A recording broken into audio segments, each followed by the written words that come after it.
Hi, welcome. Today I'm going to be giving my analysis on the Dlink Wi-Fi water sensor. While the technology has been around for many years, I think what this brings to the table is the the possibility of being alerted on your phone and email alert as well, right? I mean, what good is having uh, a water sensor go off if you're not home and you can't tell?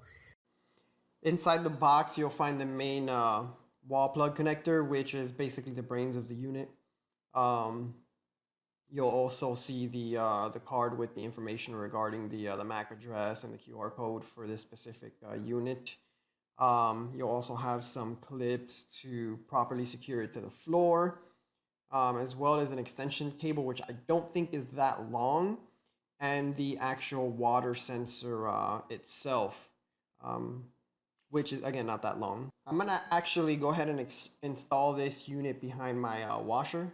I did have a leak around there in the past once, so I think it's a good spot to test with. Installation's easy, right? Just plug it in the wall. You'll see a red indicator light, meaning power is good, and the Wi-Fi sync icon there on the side of the unit. I've taken the liberty to go ahead and wire everything up against the floor in the wall. As you can see, it's nicely tapered down. Now that last probe there, that's what actually needs to get wet with the water in order for the alert to go off. As you can see, also it's not that long, but it's something to work with for right now. Now let's go ahead and download the app. Just go ahead and launch your app store and make sure you type in My Dlink Home. If you don't type in Home, you're gonna get My Dlink Lite. So I already installed it. So just go ahead and open it up on the application, and we'll see the Add Device icon on here. The interface is really slick. When you launch it, it first takes you to the Add a Device location, and up on the right hand side where you see that that triangle looking icon, clicking on that scrolls through the different menus like actions, places, and various other options. So we're gonna go ahead and click on add a device and scan QR code. This is probably the easiest option to go through. So pull out the card that you got inside of the packaging and tap the scan QR code and put it under the icon there. It'll quickly scan the device. We already had it plugged in, so that's fine. Just hit next, and then hit next here as well. And then once the LED is orange, hit the next button again. I'm going to go ahead and do the manual setup. So I'm going to go ahead and hit next. And first we're going to go ahead and go to our phone's actual settings so that we can connect to the Wi-Fi for the actual device. So hit your Wi-Fi option and find the DSH, in my case, E712, and wait for it to connect. Once it connects, go back to the My Dlink Home app and hit the next button. And sometimes it could take 30 seconds to a minute for the connection to actually complete. So we'll give it a moment there while that gets underway. And it also depends on how strong your device connection is. Sometimes you will get a hit and miss on this. Just quickly go back, make sure that you're connected, and then go back to the actual app. Hit the next button, and this time was successful. And then we're going to select a home Wi-Fi network to connect to, which I've already done previously. Now that I'm connected to the Wi-Fi, I go back to the app, and it tells me to make sure that I'm actually connected to it. So I go back, verify that that's fine. Hit next here, and that'll start actually searching, which is fairly quickly. Just pick a time zone. I just confirmed the same one, so that's fine. And I'm gonna give the device a name.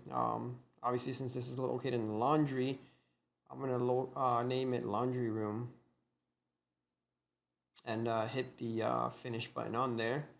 That'll get the device added. Now, sometimes when the device is added, it appears like it's offline, but it's actually still reconnecting. So just hit the OK button, and just go through the whole motion again, even though you won't have to actually do the entire manual setup, because it will pick up the device after a minute or two. Once the device is actually picked up, first thing is going to need is a firmware upgrade. That I can actually take up to 10 minutes, like it says on the actual pop-up notice. So once we hit the firmware upgrade, just give it between 5 to 10 minutes for that to finish up. We see that that's actually complete now, and the laundry room is now online. The next thing we want to do is create an action. So I'm going to give this action a name. I'm going to say, when the water is detected, this is what I want to happen. And, for all purposes, I'm going to select send an email, and also select a secondary responder, which will be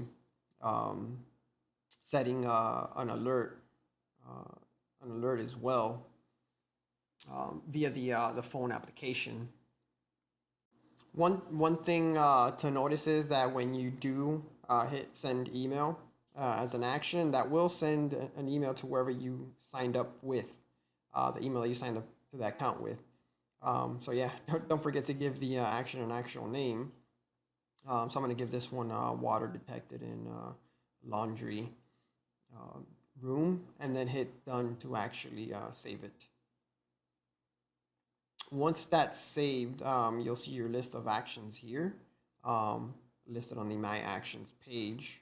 Alerting now. So what I'm gonna do is actually put some water over the sensor to make sure that the alarms go off. It's a rather annoying little sound. So I prefer not to show that here. So as you can see on the top of the screen there, it says water detected by laundry room. And at the same time, I did get email alerts on that. So, it works fairly well. The only issue that I really have with this is that the wires are too short, and you only have one probe. I mean, what if the water's on the other side, right? So the easiest way to get around that is just buy an RJ11 splitter, like you see here. And I just had another probe laying around, so I connected that one just to show as an example. And you can actually buy those water type of probes online. I think around 10 feet or more from Honeywell sells it for $20. So you can actually wrap it around the actual washing machine or other locations, right? Just for more coverage. Thank you.